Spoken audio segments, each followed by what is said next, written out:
Hi, everyone. This is Lucy, and today is Thursday. Today is Thursday, March 10th. And as you know, this is the weekly interview, and I have an awesome guest today, this week. But before I introduce you to my guest, let's take care of a few housekeeping tips. If you are joining us live, and I see somebody joining us live right now, um, please, in the comments below, hashtag live. If you're watching the replay, hashtag replay. And do tell us where you're coming from because I always love to know where everybody's coming from. As you know, I'm coming in, from Mexico, where I live right now. And my guest today is from the USA, and we'll find out exactly where. The other thing that I would like to caution you is StreamYard permission. Above, you will see there's a StreamYard permission. Click on that and give StreamYard the permission to use your name. Otherwise, you're going to be coming across as Facebook user. Okay, so usually what I tell you, what I like to inform my audience is how I met my guests, and also what we have in common. We're both entrepreneurs. Um, we're uh, we're here to serve, our ideal clients. We actually met online, and actually we had a mutual friend by the name of Mike, and we can talk about that in a minute. And the first time that I met my guest was she was a guest at our one of our trainings. So and we'll talk about that too. We kind of have the same mentors, or some of the mentors that we have are mutual: Dean Graciosi, Tony Robbins, and we're both progress nexters, as I call them. So without any further ado, I want you to meet Danielle Maur. Danielle, hi, how are you? I'm doing really well, Lucy. How are you? So wonderful to see you again. Thank you, thank you. Where are you coming in from? Ooh, I'm in Atlanta, Georgia, so I'm on the East Coast. Ooh, ooh. Is that where you're from, or are you just living there for? No, I'm living here. I grew up in Miami. Although still on the East Coast, Uh-huh. a little bit more north, different kind of weather and temperature. Wishing I was Right. in Mexico right about now. It's cold here. I know that's why I moved to Mexico. I came from cold country, and I swore that I'd never have another winter of my life. So that's how I ended up in Mexico. So, Danielle, would you tell us a little bit about your background? Because I know that you were very into the corporate world, Mhm. and now you are an emotional mastery high performance coach. What's in between there? Can you fill us in with that information a little bit? Sure, sure. I do come from a very strong corporate background Mhm. for well over 14 years, but my last career was 14 years in the fitness industry. But I was not the group fitness coach. I was the executive director up in the corporate office, creating programs for well over 60, 70,000 people in racket sports. And I took a division that when I first started was more like 60,000 a year and made it a $50 million program. So my job was really serving people who were in the programs, which would be the members in this company that had at the time 156 locations, with 4 of them being in Canada. So it wasn't all US. Wow. Um, but also having 450 employees and being their everybody's coach. And that's really what leadership is about, right? Mhm. It's about taking people from here and bringing them here and knowing what that is. And so when one of my years, about 4 years ago, I had a serious stroke and I was in a coma for about 26 hours. And when I came out, I couldn't see, I couldn't really speak very well, I couldn't remember things, I was crawling on the floor. And it took me about 3.5 years to start to get through. And even today, occasionally I have a problem with I'll pronounce a word wrong. I'll look off to the left to remember the word, or occasionally I still have the double vision. But the doctors had said I would never get better. And I stayed working the entire time. The entire time I stayed in my corporate job, I flew all over the United States and Canada, and I stayed very, very high pressure. And I was focused on dealing with the physical ailments because that's what we Well, see. I wasn't realizing that there were internal ones, but I always knew I was called to do more. So how do you become who I am today is when the world shut down, it was my moment. But I didn't realize that inside I was still broken. mhm. And I turned to Tony Robbins, and who introduced me to Dean Graziosi, who in one of his programs asked the tough question and actually called me up. And that's where I had my breakthrough. And I fixed the inside. And I went on this quest, knowing that I would always be a coach, knowing that I would always lead others, like I always have, Right. to understanding emotional intelligence, emotional mastery. And what it did for me, so I could fix the inside, and how that allowed me to move further faster. And it allowed me to stop trying to become and be in this new sandbox I knew nothing about. And I recognized that everybody else around me who was trying to build a business in an online space were missing the emotional mastery to get them there. And oh my goodness, it helped me fix what I thought was damaged goods, even at my level, to really be able to fine tune and show people at different points how you could use this and be who you desired to become, to finally be and stop becoming. Right. Well said. Finally be and start becoming. Absolutely.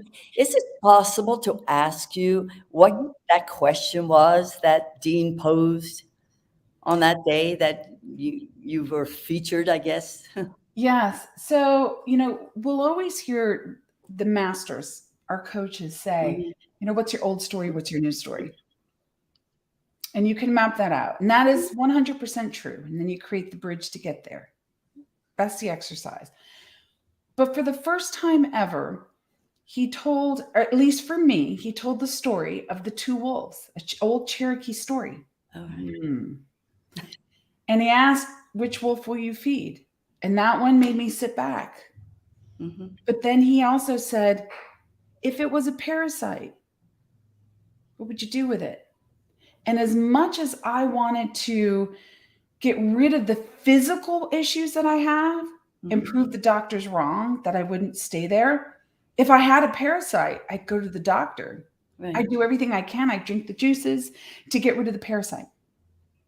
So why am I not fixing the inside? And I understand that for so many of us, we're so afraid to really look in the mirror and really know what's deep inside because it can be painful. But I've never been a surface scratcher. I've always been this deep sea fisher. So I dug deep that day and it broke me down and I cried and I had to admit for the first time, I thought I was damaged goods. And I said it to him right out loud. And I remember him sitting back and like shaking his head. And it was that moment when I was done with that day with him that I sat down and decided the parasite had to go. I was going to feed the right wolf. I believed in the story so much because it was the first time that I heard that it resonated so much that I teach my own students that, but I created an actual exercise out of it. I took it 10 steps further because it was that powerful. And what I say to people who are on a quest for something, there were moments that we hear something and we're hearing the same thing from different people. Right. But it's the way somebody says something that resonates with you and unlocks the one key you were searching for. It doesn't mean you don't get it, right? Absolutely. You and I are kind of in the same business. We're helping people launch their business, but, we're different and we have different messages and, we do it differently. And so some people will resonate with me, some will resonate with you. And so that's the way it goes, you know? Mhm. And so tell me I mean, obviously there was great transformation, but you know, to have a stroke at your age, I mean, you were really very young. I mean, I I look mean, younger than what I really am. I was 49. I was wow. 49. But that's pretty young for a woman to have a stroke. And you know, I mean, you were lucky I mean, you were in a coma for God's sakes. You Mhm. were really lucky to have survived. You must have had a I mean, can, do you remember being in a coma? I mean, I've always wondered about that. No. Do you remember hearing And here's voices? here's what I would say, because there is always disbelief when you wake up and somebody tells you had a stroke. Like, that's Mhm. not the word you want to hear in the hospital, Right, right? right. Um, it was a simple, and I think everybody can resonate with this. If you've ever stood up and the room just kind of did this to you for a second, and you Right. think, I stood up too quick. That's what it was. Okay. So I laid down because I thought maybe I'm a little dizzy. I just need to rest because I just got off a huge flight, and I fell asleep, and it was at night, but I really wasn't asleep. I was out. I remember nothing from that moment. I remember standing up and feeling that, Hmm. and then lights were out. You know nothing until you wake up.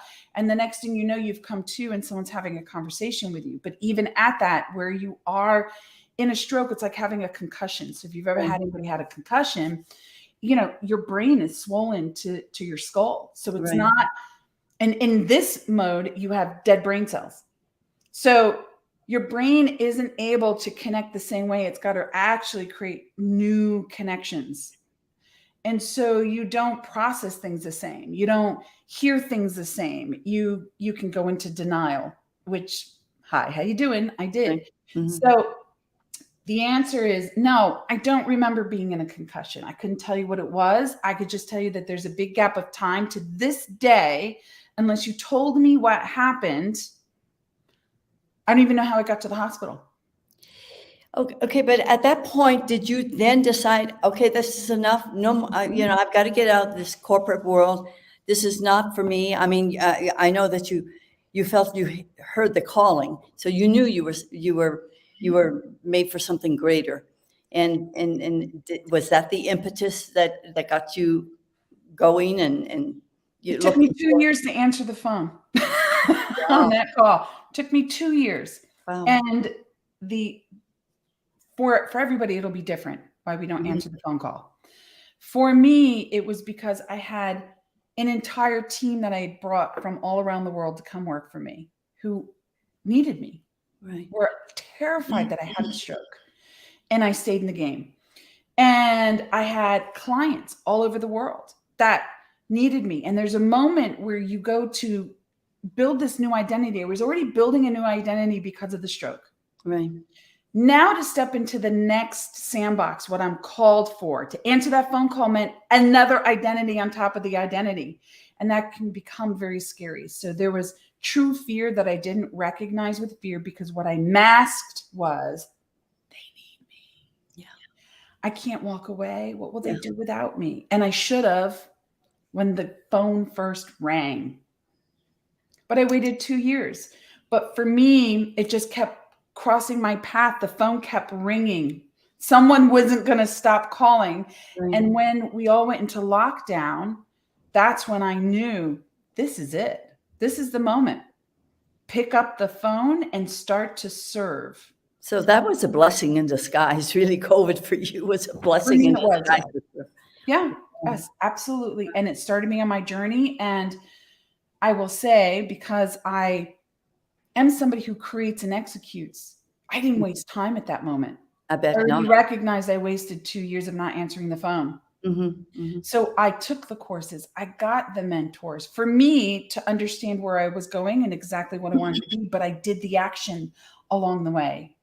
And so, Lucy, as you help female entrepreneurs as well, you know that many of us try to learn and Right. we don't execute, we don't take action. I know. And that's the key. And we need people to pull us and to push us and to hold us when we need to be held, but they have to take the action. And that's the difference between becoming and be. Mhm. Dreamer doer, Right. on the field playing or sitting in the stands. I know it's so true because I mean we my team and I have a motto, stop learning, start launching, because I mean you can go on learning for the rest of your life. But anyway, I also want to talk to you about. I know that you've been a moderator for the, for Dean's self education revolution. It started as a movement, and now it's really a revolution for sure. And you've been moderating for him for quite a while. Now, is this something that you just love to do because I know you also have your own agency and you have a partner too, right? Mhm. So why do you keep on moderating for Dean's program? So I stepped up in a big way for Dean Graziosi and his community. I don't just do SIR, I do all the events that he runs. I Okay. do his inner circle. So as much whenever he says, "Hey, we need help," I answer the call. I'm in the groups. I post the videos. I try to lead by example so people understand you don't have to be afraid of who you want to be. The why is a twofold why. It started because for me, Dean gave me the keys to save my own life, which was to fix the inside from the stroke. And for that gift and his knowledge on moving into this world, I will forever be grateful and loyal. So I serve him back. I pay it back. But along my journey, I meet beautiful people like you and so many others that they're either ahead of me, they're right where I am, or maybe they're just starting out, or maybe they're struggling. And if I can just help one person in that group become, step forward, stop playing small, stop dimming their light, believing in their self because they saw me do it, then that's where I show up and I serve because that's my heart. That's my heart. So now the second reason is because I don't want to see anybody not live their dream, be afraid of their dream, hesitate, and wonder if it's for me. I'm like you, I own the Get Launched agency. That's me taking female entrepreneurs and getting them from wanting to do something to actually doing it. Which is And that group I want them to do. that's the biggest step ever. I mean, you and I both know how big a step that is, and some of them need hand holding to take that step, and so, Absolutely. oh my God. So, you have a partner. Is it somebody that you met? Why did you take a partner? I know that having a team always works better than being a solopreneur. Was there a specific reason why you are with this partner? At first, I thought maybe it was your husband because you have a great relationship with your husband, but this is a business partner, right? Yes.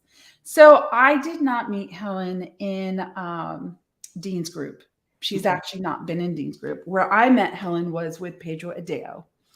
And walking through learning the power of virtual events or challenges, or as Dean calls them, lightning launches.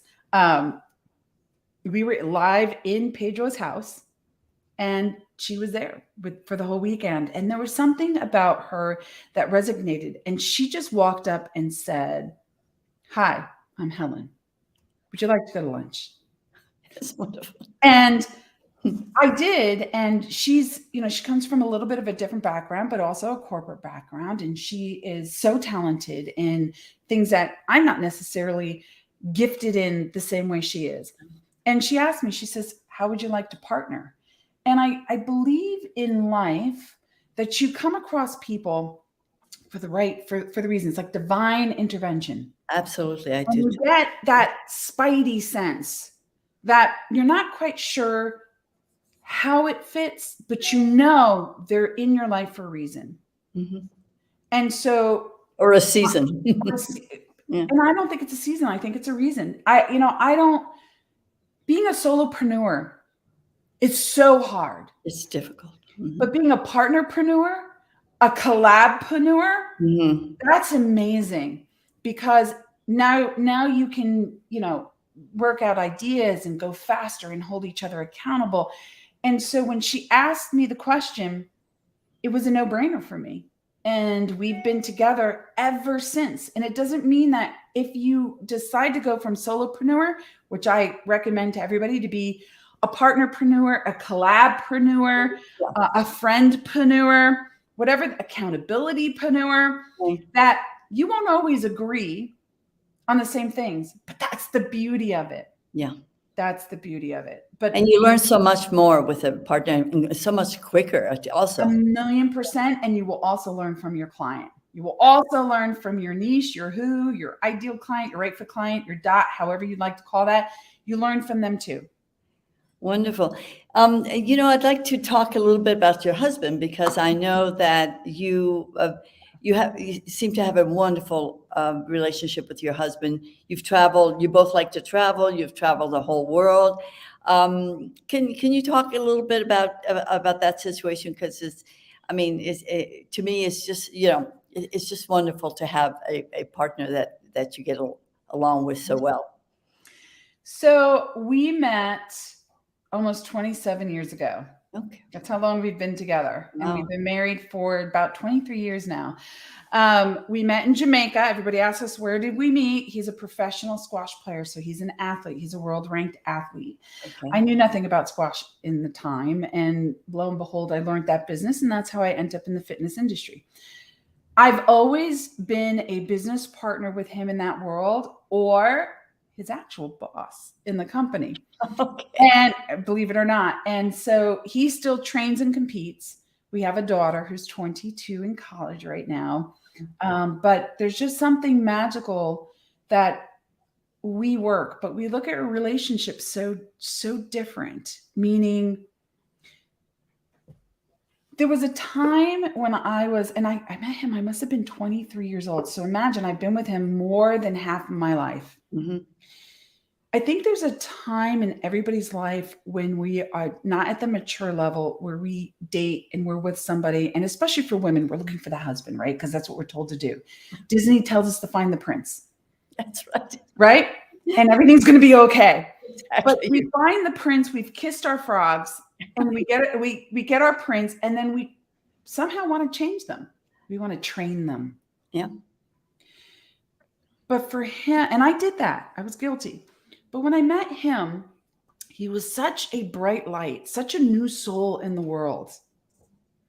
And it wasn't about training, changing. It was really about loving him for who he is and loving him for who he's not. And not trying to make him be who he's not. That takes a lot of awareness. Yeah, Mm-hmm. just be. And right. He does the same for me. Do I always agree with the decision that he makes? Absolutely not. Mm-hmm. But I can tell you, in 27 years, there's no blowouts, there's no fights, we respectfully disagree or agree to disagree on a certain topic, but we respect the two perspectives. And we always find a way in the middle to handle the situation, especially like if it comes from our daughter, right? Don't most couples argue over, I don't want her to do that. No, I want her to do that. No, I don't agree with this and I agree with that. And so some of it comes from the way that we were brought up. I can tell you that I come from a family that has divorced. My parents are divorced, but my grandparents, both sides, never got divorced. And that's the relationship back then. Yeah, but the love that they had, the respect that they had. And it's a very tight-knit family that even when my parents went through the divorce, they stopped talking for a bit. But then I brought them back together because it didn't matter if it was like your 20th cousin. It was almost like your brother and your sister. That's how we're brought up. But yet he came from a family that stayed together and fought all the time. And then they got divorced. And so he never knew what a real relationship was. He learned it through mine. So, wow, what a different, it wasn't even that we were two different people. He's Irish straight from Dublin. I'm American straight from the States. Oh, wow. It's two different cultures. So we were brought up different. We were brought up in two different worlds. We were brought up with two completely different values and morals. And what a journey. And yes, we travel the world together because we are the best friends. We have each other's back.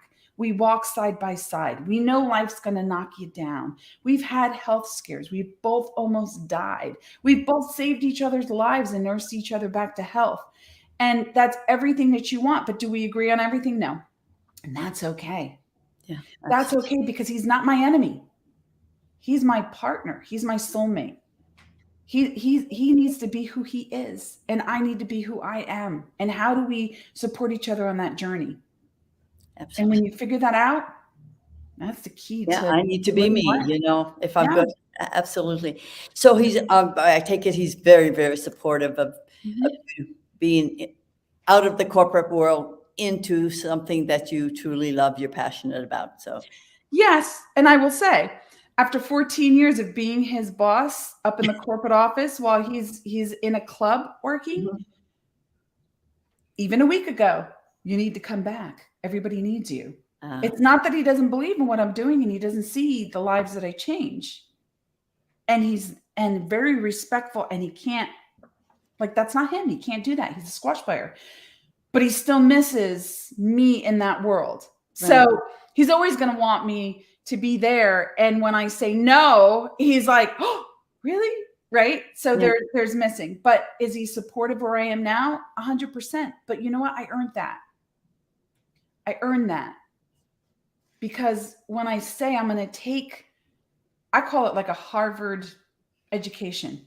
I take over $100,000, invest it in my education. And I'm not saying that's the right move for everybody. And I do it in about a year on a stroke brain. He knows that when I say to him, I'm going to take this money and I'm going to do this because I'm going to do this, then I'm actually going to deliver that back. Okay. He knows you can too. And Yeah. he knows I can, and he knows I will, and I'll fight for it every day. And I may not get it right every single time. Right. And it may not be perfect right out of the gate, but he knows I'm going to fight for that. Right. That's a beautiful story. So tell me, your ideal client. Who I know that you work mostly with women, and so who is that ideal woman that you would actually, that you end up working with? Who is she? Is that So you? she is a female entrepreneur who's changed her identity to move into this online world. And she is that knowledge broker, creating a course or maybe doing a service because she's a coach. She's there to serve others and make great impact. Mm-hmm. But she is struggling. She's done those courses. She's trying to figure it out, and she can't put it together. And she needs that coach to help her actually become. So she doesn't quite know what she needs, but because of it, she's just grabbing at everything. And she comes to me, and she comes to me at different points in her journey. They understand the who, they understand what they saw, they understand kind of where they want to go, but it's just not coming together. So I help them put all of that together, build the confidence, build the courage so that they can move forward and they actually launch, and they're actually where they need to go, so that they streamline and they practice it and they get the reps in, so that when they're sitting in front of the people that they want to serve, they're ready. It's not perfect. It may not be perfect. There's no such thing, but they are ready. And then the second stage that they go through is, now that they've done this, now they got to scale. Yeah. And where do they go from there? Definitely. And there we are. I always say to anyone who listens, especially even in your world, being an entrepreneur takes thick skin. Oh, it does. Because we get knocked down, we get bloodied, we get bruised, we cry, we cry a lot. also celebrate. But what it needs more than thick skin is a mentor and a coach in the corner. Right. Someone like you, Lucy. Yeah. Someone like me. Yeah. So that they don't think they're crazy, and they don't give up, and they don't think it's not meant for them. Because sometimes, Dean will say this, and this is true, we run the race and we sit down just before the finish line because we can't see the finish line is 2 steps in front of us. Mm-hmm. And you need that person to just say, hey, one more step. One more, yeah. One more step. Speaking of coaches, you did mention Pedro. Mm-hmm. And so is his last name is Adreo? Mm-hmm. Yeah. So is he still your coach? Because I do believe that coaches, I would never have I never have a coach who didn't believe that she or he needed a coach too. So is he still your coach? He's still my coach. And why And he Pedro? has coaches. Why Pedro? Yeah. So in the world of picking a mentor and coaches, Mm-hmm. I'll tell you my why him and why a dean and why a Brendan Burchard for that reason. We all have to understand, what does it serve for us? Mm-hmm. What capability does it give you? And each, those three, that triad, give me different things. Mm-hmm. Pedro Deo is what people recognize him to be, the challenge king, right? He has the event format. And I studied with Blue and Barry for Sage as well. But he has the format as, how do you convert? How do you get your message out there? But the reality is, you don't realize Pedro actually teaches business skills. He's 5 days a week. He's no joke. I went to him to be a consultant, a challenge consultant. That's 900 hours of study so far, a 44-page dissertation and 5 case studies, Oh my goodness. just to get my bachelor's, right? But what we learn with Pedro is live techniques, and he pulls back the curtain because he's very honest, because he shows you his struggles at Mm-hmm. his level. That's not where we are, or anybody that follows you or I, Lucy, right? Those are different struggles. The dean is the you can, and the mindset, and how do you do the course, and how do you believe in yourself, and some of the same messaging. And the Brendan, for me, well, that's my certification as a high performance coach, Okay. right? 3 unique things, Exactly. but all of them tie it together in order to be.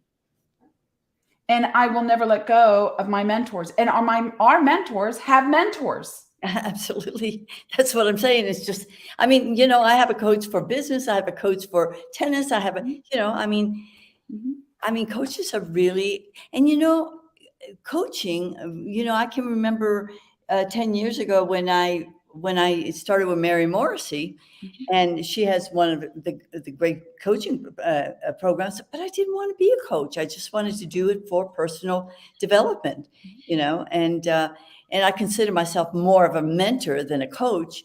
And you know, that could just be a play of words, but you know, you end up being, yeah, I was a teacher all my life for 35 years. So you end up being a coach there too. So, you know, it's like just, but then as you go along being a coach, you're a student at the same time. I mean, you learn from your clients, you know, what you know, you could probably tell us, what are some of the things that you have learned from your clients? Oh. I've learned the fears. I've learned what gets them stuck. Mm-hmm. I've learned where they excel. I learn where they unlock the one thing because they don't recognize they already have it all within them. Mm-hmm. And sometimes it's the one thing that needs to unlock that propels them forward. I see what makes them cry. I see that, and it's unique for each, but there's always one golden thread. And what's that? The golden thread is the one thing we're not willing to admit. Many of us don't believe in ourselves. We're afraid. And that's why we're searching for all the different courses and all the different tools. And if I just knew this, and if I could just learn that, and wait a minute, I just have to understand how to do, and wait, I just need this. And it's the security blanket. It's like Linus walking around with a security blanket. And when you can get somebody to recognize that the message that they have, that the voice, that the calling, they need to believe in it. It's there for a reason, and it's unique for them. And they do have the gift, and somebody will listen to them, and they do resonate. Oh, to see that moment is a pure gift back to me. But we all have it. Tony Robbins has it. Pedro Deo has that fear. Dean has that fear. And every time you step up to the next level, it comes back in a different way. Yeah. It's okay. You're not alone. You are not alone. None of us are alone in every step of our journey. And I've won major awards. I've been called the most influential in the United States in what I did. But there was still always something. Yeah. That was that fear. That was that one, oh, I can't do that. I'm not qualified to do that. But you can. But until you start doing it, you don't know. Absolutely. You don't know. Well, how do you teach emotional mastery to your clients? I mean, that's a biggie. It's very big. It's very big. And it is a framework and it is a process. So when I really want to make impact in emotional mastery, I take you one-on-one. And I know many people say, don't go one-on-one, go one-to-many. And I can teach a theory of emotional mastery, but I don't know what you do with it and how it resonates. So I will do a theory in a group, one-to-many, but I take my clients one-on-one because I need to hear you. I need to see you. It will come out as you are speaking.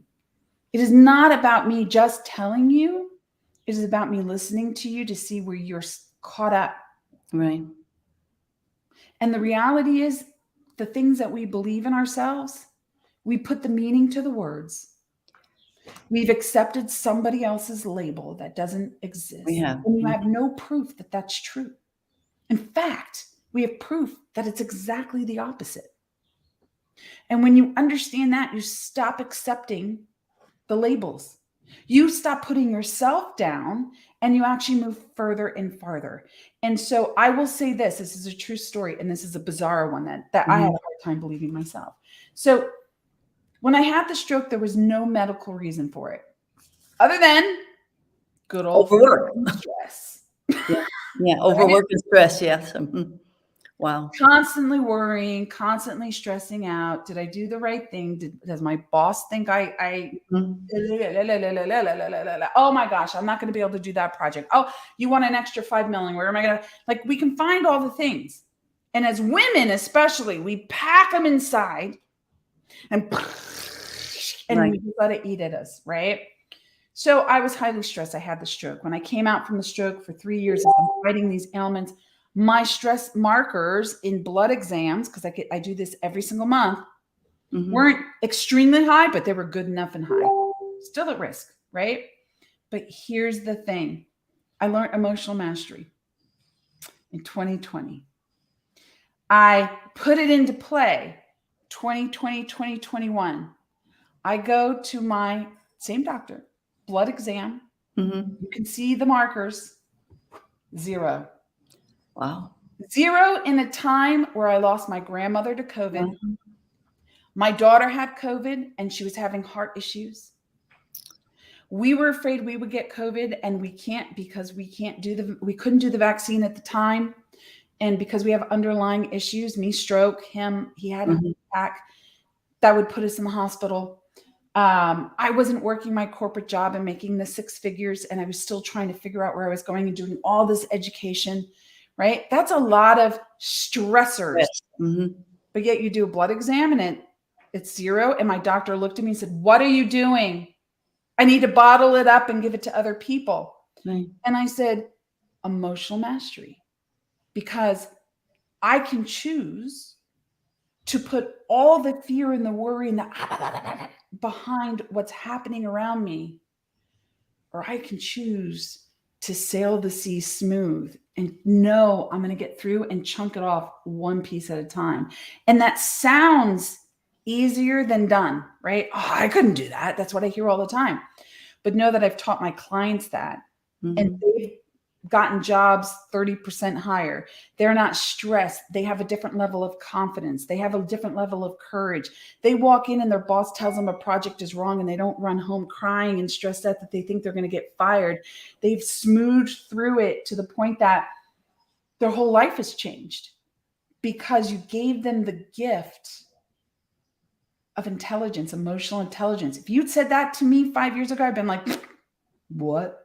Danielle, why wouldn't you want to work in the corporate world and help all those women in the corporate world? Oh, I guess you do. You do so one by one. You get them out of there, and you take that stress away. That's what I'm doing. Yeah, that's what I'm doing. But I will tell you that in the space we all are now, the space you're in, Lucy, the space I'm in, the space that your guests are in, is highly stressful because it's changing so fast. Right. There is a security when you have a job and you have a salary and you have pay and it's coming in. It's different when you're fighting for that every single day and you don't know how you're going to go find your ideal client, or how you're going to beat an algorithm, or how you're going to get your message through, or how you're going to resonate. And that causes even more stress in the corporate job. I'm in the right space. Right. I'm in the right space. And of course, someday I help them, sure, but right now I'm in the right space. and you must have a great following also. I mean, you were head of the fitness world for a long time, and also you also were a former manager for for Bed Bath and Beyond, one of my favorite places. Is How it? did that happen? Did that happen after the fitness, or That was before. So I started out, I don't even know how I did it, but when I was 13, I started working for Pier 1 Imports as a cashier. My mom was actually my boss because she was the GM of there. So that meant I actually had to be better than the regular employee, right? Could you imagine? Exactly. And so I moved from there to like a little mini department manager in Pier 1, and I left and I actually went to Bed Bath and Beyond, and in their biggest, highest grossing store, and I became like a department manager, which was pretty tight and tough. But I got recruited out by Linens and Things, who folded a few years ago, and I was a general manager. I was an area director, and I just worked my way up.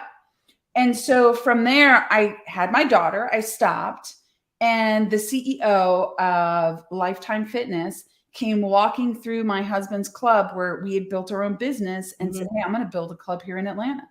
And he went to recruit my husband and somehow met me, and then off we go. Right.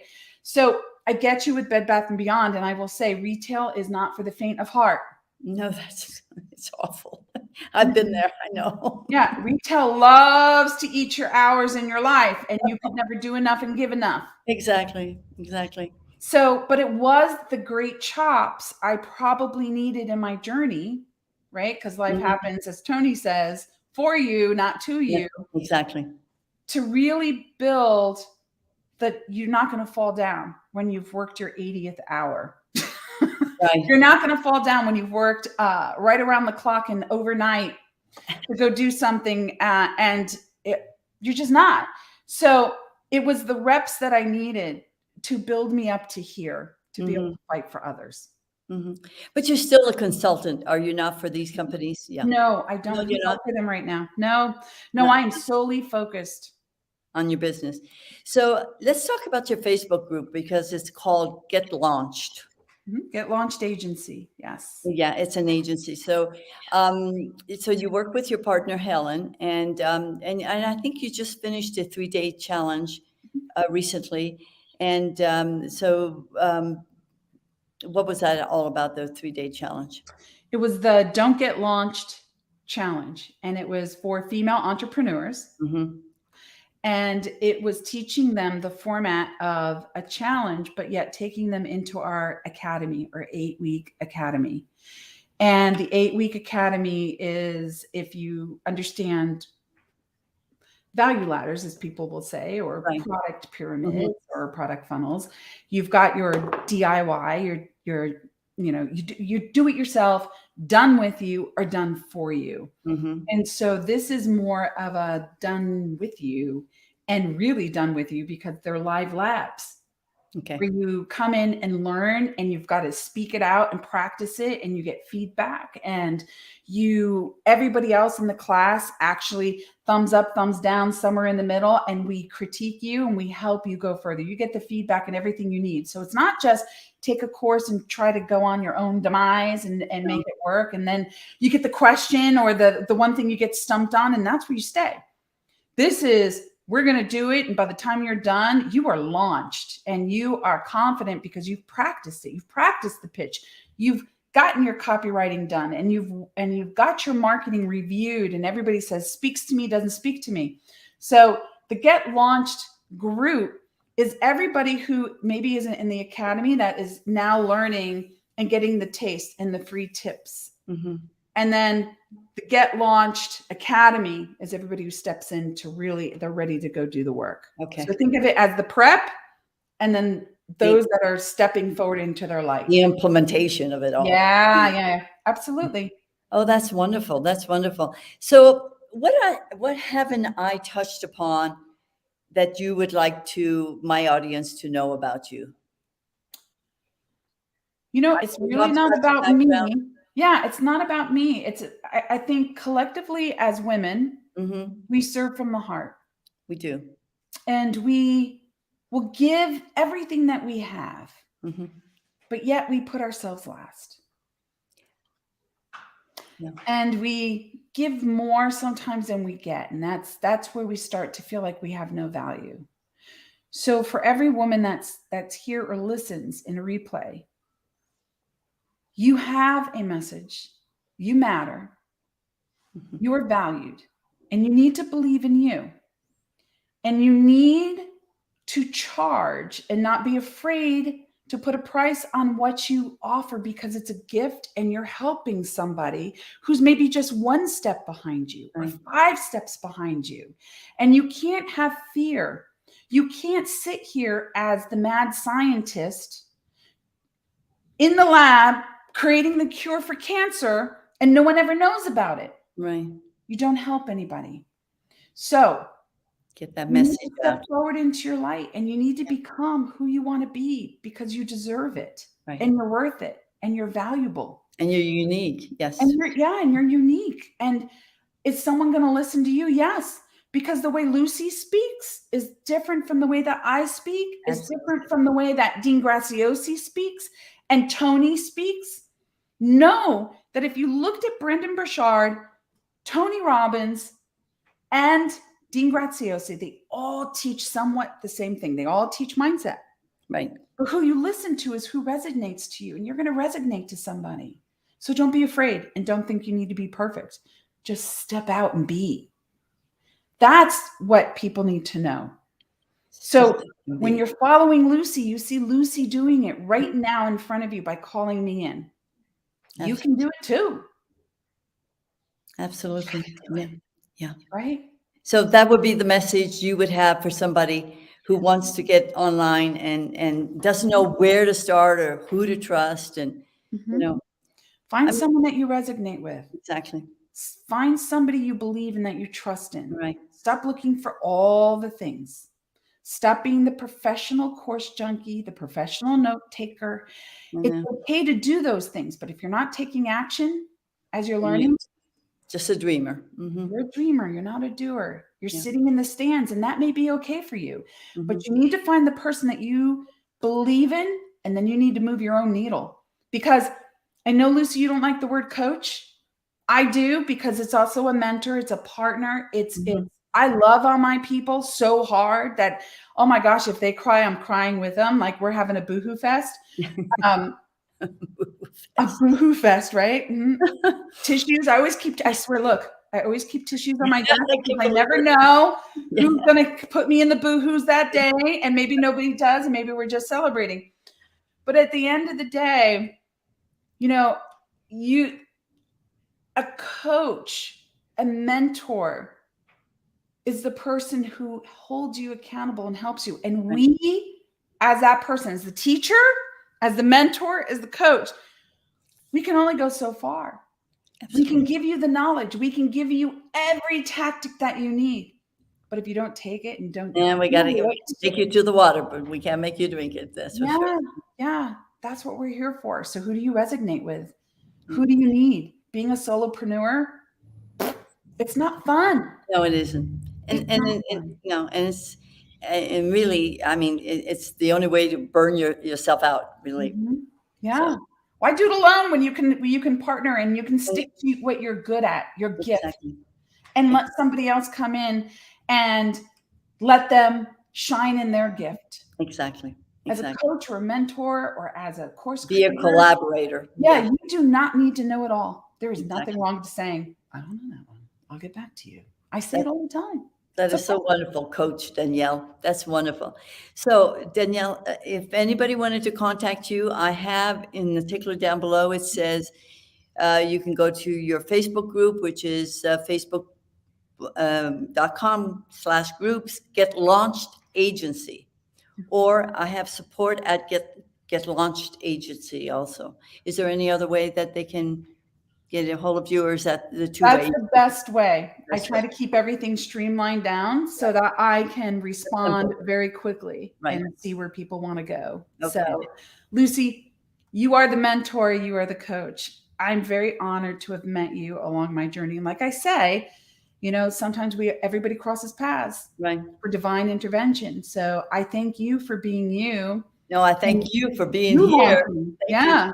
Thank you. Thank Helping you. others. Thank you. And I know how busy you are, and I really do appreciate and am honored that you spent this time here with us. So thank you. Thank you very much.